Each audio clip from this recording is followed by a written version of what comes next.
Lenny ran away from the range. Now the other guys, Carlson, Slim, Curly and George, are chasing him.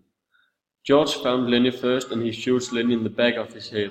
The other guys came and found George beside Lenny. They went home on the range to get a drink.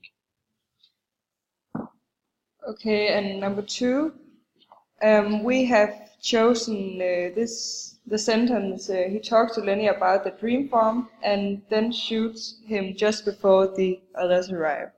And we have chosen it because it is essential of the end of the story, and it's a bit weird that Lenny and George sit and talks about the dream farm and George suddenly shoots Lenny in the head.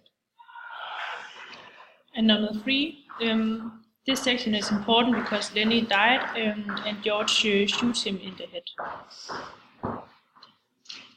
Okay, and number 4, how does Steinbeck's description of the atmosphere and surroundings nature support the action? The description of the nature is very idyllic in the beginning of the chapter. The deep green pool of Salinas River was still in the late afternoon. Already the sun had left the valley to go climbing up the slopes of the Gavilan Mountains, and the hilltops were rosy in the sun. After Lenny and George has talked for some time, the description gets more negative. He pulled the trigger. The trash of the shot rolled up the hills and rolled down again. Lenny jarred and then sailed slowly forward to the sand, and he lay without progress. Number 5 is what is Lenny's state of mind as he hides in the brush while waiting for George. Lenny doubts George and thinks that George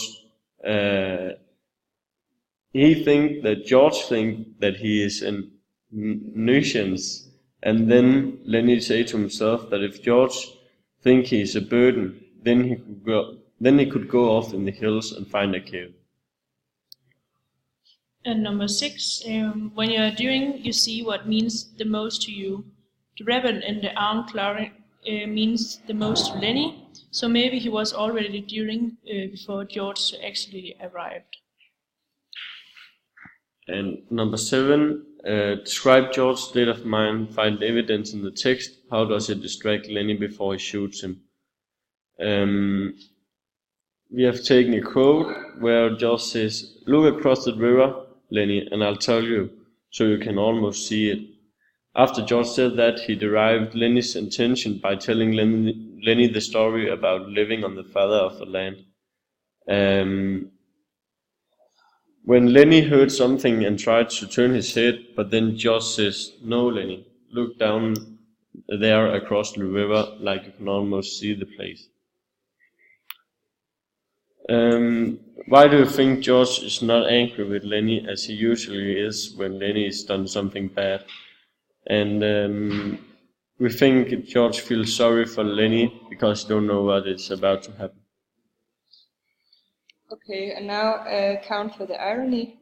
And first is in the fact that George takes Carlson's pistol in the case, he has to kill Lenny as an act of mercy.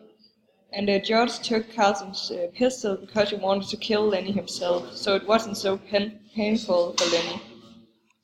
And B, in the comparison between the opening and the closing scenes of the novel. Both in the starting scene in the novel and in the beginning of the last chapter, there is a very idyllic description of the Salinas River. It maybe means that George is back where he started and that he now can start a new life without Lenny and maybe an easier life. And we wasn't able to make number 9 because we didn't have time for that.